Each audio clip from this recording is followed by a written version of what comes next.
खुलुमबाय Bodoland इंखं television studio आं हायनार सिगयारि दिनैनि गाहाय रादाबफोराव दङ। रायजो सभायाव बीजेपीनि बिजाथि पबित्र मार्केरिटेआ मित्रजोतनि एमएलएफोरनि नखर नखर थांना फोसावदिंदों। डक्टर हिमन्त बिश्व शर्माया भारतनि बेडमिन्टन एसोसिएशननि आफादगिरि महरै फिन सायख'जाबाय। पुलिस एनकाउन्टाराव गुबुन सासे दुथां जखम। काजिरङा नेशनेल पार्कआव गान्दा साननाय हाबाफारिया जागायबाय। चीननि मुलुगसोलोंसालियाव फरायनो गोसो जानाय फरायसाफोरनि थाखाय यूजीसीआ गाइडलाइन फोसावदों। प्रदीप कुमार दैमारिनि रेभारेन्ड सिडनी एन्डेल बर' राव आरो हारिमुखौ बासायनाय बिथांनि बिहोमा बिजाबा अदालगुरियाव बेखेवजाबाय।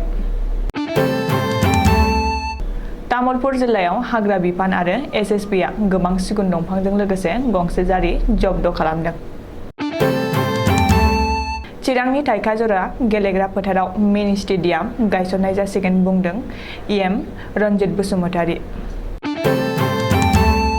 बाक्सा जिल्लायाव आमेरिका जथाय हादरनि जीपीएस खालामनानै हगारनाय सिगुन दाउआ गोग्लैफैदों।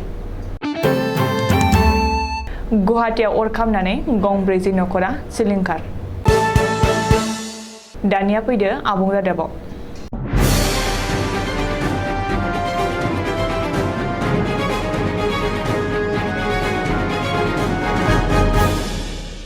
फैगौ 30 मार्च खालि आसामनि मोननै रायजो सभा मासनि थाखाय बिसायख'थि खुंगोन। बेनि थाखाय बीजेपीनि बिजाथि पबित्र मार्केरिटेआ खुंथाय गोहोआव थानाय बीजेपी मित्रजोतनि एमएलएफोरनि नखर नखर थांना फोसावदिंनायखौ नुनो मोन्दों। शुक्रबारखालि मोनाबिलियाव पबित्र मार्केरिटेआ गिबियाव लखिमपुरनि एमएलए मानव डेकानि न'आव थांना गावनि फोसावदिंनायखौ जागायदों। बेनि उनाव पबित्र मार्केरिटेआ राथाबारि बियाबनि एमएलए बिजय मालाकार, कमलपुरनि एमएलए दिगान्त कलिता, बिहपुरियानि एमएलए अमिय कुमार फुआ आरो गहपुरनि एमएलए उत्पल बरानि न'आव दावबायो। मख'नो गोनांदि बिसायख'थिनि सिगां सिगां खुंथाय गोहोआव थानाय मित्र दल फारियै बीजेपी, एजीपी आरो यूपीपीएल दोलोनि साफ्रोमबो एमएलएफोरनि नखर नखर थांना मोगा-मोगि जाहैगोन होननानै रायजो सभानि बिजाथि पबित्र मार्केरिटेआ सुलुङाव फोरमायदों। बिधान सभायाव सोरखारजों गोरोबथायाव थानाय बीपीएफनि 3 एमएलए फारियै दुर्गादास बर', रबिराम नार्जारी आरो शरण बर'खौबो पबित्र मार्केरिटेआ लोगो हमनायनि बाथ्रा। आसामनि गिबि मन्त्रि डक्टर हिमन्त बिश्व शर्माया बेडमिन्टन एसोसिएशन अफ इन्डियानि आफादगिरि महरै फिन सायख'जाबाय। गिबि मन्त्रि शर्माया बादायनाय गैयाजासे नैथि खेबनि थाखाय भारतनि बेडमिन्टन एसोसिएशननि आफादगिरि महरै सायख'जादों। मख'नो गोनांदि आसाम बेडमिन्टन एसोसिएशननि आफादगिरि मासियाव थानाय डक्टर हिमन्त बिश्व शर्माया बे समावनो भारतारि बेडमिन्टननि गाहाय मासियाव दंखायो। मिथिनो हानाय बादिब्ला सिगांनि मावबुब्लिया जोबनायनि उनाव गोदान आफादनि थाखाय हिमन्त बिश्व शर्मायाबो नमिनेशन गथायदोंमोन, जेराव गिबि मन्थ्रिया बादायनाय गैयाजासे एसोसिएशननि आफादगिरि महरै सायख'जायो। आसामाव आरोबाव पुलिसनि एनकाउन्टार। शनिबारखालि फुङाव पुलिसनि एनकाउन्टाराव आरोबाव सासे दुथाङा गोब्राब जखम जादों। गहपुराव जादों पुलिस एनकाउन्टार जाथाया। पुलिस सुलुङाव फोरमायथिनाय बादिब्ला पापु गगৈ मुंनि सासे दुथाङा दिनै फुङाव पुलिसनि जिम्मानिफ्राय खारखोमानो नाजानाय समावनो पुलिसआ दुथांखौ थांखिना गुलि गावो। बे जाथायाव पापु गगैनि आसिनि आथिंआव गुलि नाङो आरो गोब्राब जखम जायो। उननि समाव पुलिसआ पापु गगैखौ गहपुर देहा फाहामसालियाव फाहामथायनि थाखाय थिसननाय जायो। मख'नो गोनांदि मा जाहोननि थाखाय पुलिसआ पापु गगैखौ हमना थानायाव लाबोदोंमोन बेनि बागै बे खौरांखौ सुजुनाय समहालागै मिथिनो हानाय जायाखै। आसामनि गलाघाट जिल्लायाव थानाय मुंदांखा काजिरङा नेशनेल पार्कआव गान्दा सारनाय हाबाफारिया दिनैनिफ्राय जागायबाय। आसामनि हाग्रा बिफाननि बानजायनायाव सा 63 स्पेसियेलाइस्टफोरा दिनैनिफ्राय सानथामनि हाबाफारिजों गान्दा सारनायखौ जागायबाय। बे हाबाफारियाव 28 मार्चसिम सोलिगोन। मख'नो गोनांदि काजिरङा नेशनेल पार्कआव गान्दा सारनाया 2018 मायथाइनि उनाव बेनो गिबि। बे सानथामाव काजिरङायाव दावबायारिफोर हाबनायखौ होबथानो फोसावदों eastern Assam wildlife division जागोन। बकाखादा रिपर्ट बादिब्ला दिनैनिफ्राय 28 मार्चसिम मैदेर साफारिखौ दोनथ'दों, नाथाय गान्दा साननायाव जेबो रोखोम जेंना नुजाथियाखै। नोजोर होना जिप साफारिखौ बाहाल लाखिगोन। बबेखानि 2018 मायथाइनि रिपर्ट बादिब्ला काजिरङा नेशनेल पार्कआव गासै 1641 मा गान्दाफोर दं। चीन हादरनि मुलुगसोलोंसालियाव फरायनो सानदों नामा? सानदोंब्ला सांग्रां जा। चीननि मुलुगसोलोंसालियाव फरायग्रा भारतनि फरायसाफोरनि थाखाय UGCआ गाइडलाइन फोसावदों आरो चीननि मुलुगसोलोंसालिनि मुं थिसननो नाङा होनना सांग्रांथि होदों। UGCआ मोनसे फोसावथायाव बुंदों दि फरायसाफोरा चीननि मुलुगसोलोंसालिमायाव मुं थिसननायनि सिगां दावबायनायाव माखासे होबथानायखौ मिथिना लाग्रोनाया गोनां। गुबुन फारसे चीननि मुलुगसोलोंसालियाव गथायनाय जायखिजाया अनलाइन डिग्रीआ भारतआव गनायथि जानाय नङा। नेम बादियै UGC आरो AICTE नि गनायथि लायालासे अनलाइन मदआव खुंनाय जायखिजाया डिग्रीखौनो भारतआव गनायथि होनाय जानाय नङा। मख'नो गोनांदि चीनना सोरखारा कर'नानि थाखाय 2020 मायथाइनिफ्रायनो गासैबो भिसाखौ बन्द' खालामना दोनदों। ओरैहाय चीननि मुलुगसोलोंसालिफ्रा गुबुन गुबुन डिग्रीनि गोदान सोलोंथाइ बोसोरनि मुं थिसननायनि थाखाय नटिफिकेशन फोसावदों। बेखौ नोजोर होना UGCआ भारतनि फरायसाफोरनि थाखाय बे गोदान गाइडलाइनखौ फोसावनाय जादों।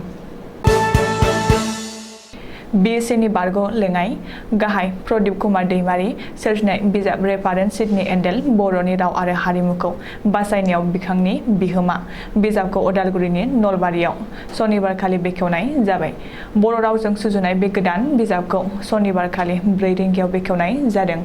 बर' थुनलाइ आफादनि आगु नेहाथारि नीलाकान्त गयारीनि मासि दैदेननायाव उदालगुरि नोगोरनि नलबारियाव बेखेवनो लानाय जादों। आलासि सिनायथि होदोंमोन मिरु सोरखारनि हिन्दी भाषी बान्था मोनगिरि बैद्यनाथ उपाध्याय आरो बेखेव बिबुंथिखौ होदोंमोन बर' रेबग्रा जथुमनि आगु गाहाय नेहाथारि आरो गागि लिरगिरि नन्देस्वर दैमारीया। लोगोसे बर' रेबग्रा जथुमनि आफादगिरि राजेन बसुमतारी आरो साहित्य एकाडेमि बान्था मोनगिरि नबिन मल्ल बर'मोनहा जयैनो बिजाबखौ बेखेवनानै होदोंमोन। गावनि गोबां खामानिखौ दोनथ'नानैब्लाबो आथिखालाव लिरगिरि प्रदीप कुमार दैमारीया बे बिजाबखौ दिहुननानै बयनोबो फरायनो खाबु मोनहोनायनि थाखाय लिरगिरि नन्देस्वर दैमारीया जोबोर बाख्नायदों। गमामायैनो प्रदीप कुमार दैमारीया मोनसे समनि दुलाराय बर' फरायसा आफादनिनो लाद आफादगिरि बिबानखौबो रुजुनबोदोंमोन। हाग्रा बिफाननि मावसुमाफोरनि सान-हर गोख्रों नोजोर होसेयावबो दंफां फालांगि खालामग्राफोरा सानफ्रामबो हाग्रायाव हाबफैना सान-हर दंफांनि फालांगि खालामबोदों। मख'जाथावदि तामुलपुर जिल्लानि हाथिरदुबायाव हाग्रा बिफाननि मावसुमाफोर आरो SSBआ जथायै सिग्रोमनायाव गोबां बिबांनि बेसेन गोसा सिगुन दंफांजों लोगोसे गंसे S01GC2446 नम्बरनि गंसे महेन्द्र गारिखौ हमनो हायो। सुलुङाव मिथिनाय बादिब्ला दंफां सिखावफ्रा SSB आरो हाग्रा बिफाननि मावसुमाफोरनि आखाइनिफ्राय खारखुमानो हायो। नाथाय हाग्रा बिफाननि मावसुमाफोर आरो SSBआ जब्द खालामनाय महेन्द्र गारिनि दंफां बेसेन गासै 1,50,000 होनना मिथिनाय जादों। मोनसे गोजोनथाव खौरां जोलुर गेलेनायाव गोसो गुदुं गेलेगिरिफोरनि थाखाय BTRनि मोनफ्रोमबो बियाबावनो मिनि स्टेडियाम गायसननाय जासिगोन। मख'जाथावदि चिरांनि रनिकाटा थाइखजरा राय गेलेग्रा फोथाराव सुक्रुबारखालि 68थि लकप्रिय गपिनाथ बरदलै ट्रफी जोलुरनि गेलेनाय बादायलायनाय जादोंमोन। बे गेलेनाय बादायलायनायनि गेजेरजों बे हालामनि लाइमोनफोरखौ गेलेनायाव बांसिन गोसो दुंखांहोनो थाखाय लकप्रिय गपिनाथ बरदलै ट्रफी जोलुरनि बादायलायनायाव बे गेलेनाय बादायलायनायखौबो लाबोनाय जादों होनना BTRनि EM रन्जित बसुमतारीया बुंथिदों। गिबि खेब 68थि लकप्रिय गपिनाथ बरदलै ट्रफी जोलुर गेलेनाय बादायलायनायाव north east United FC PC चिरां दुवार इउनाइटेड FCनि गेजेराव गेलेनाय बादायलायनाया जायो। सुलुङाव मिथिनाय बादिब्ला BTRनि मोनफ्रोमबो बियाबावनो मिनि स्टेडियाम गायसननाय जागोन होनना बुंदों BTRनि EM रन्जित बसुमतारीया। बाक्सा जिल्लानि सिङाव थानाय मेदाकाट बरकुसिजार गामिनि गेलेग्रा फोथाराव मैया मोनाबिलि 5 रिंगासो समाव USA आमेरिका जुथाइ हादरनि GPS खालामनानै हगारनाय मासे सिगुन दाउआ हरखाबै गोग्लैफैदों। सुलुङाव मिथिनाय बादिब्ला GPS गोनां सिगुन दाउनि हालोदा मोजां नङा। दायो सिगुन दाउखौ बरमा पुलिसनो गथायबाय। मा जाहोननि थाखाय गोग्लैदों GPS गोनां सिगुन दाउआ नायबिजिरनायनि उनावसो मिथिसिगोन।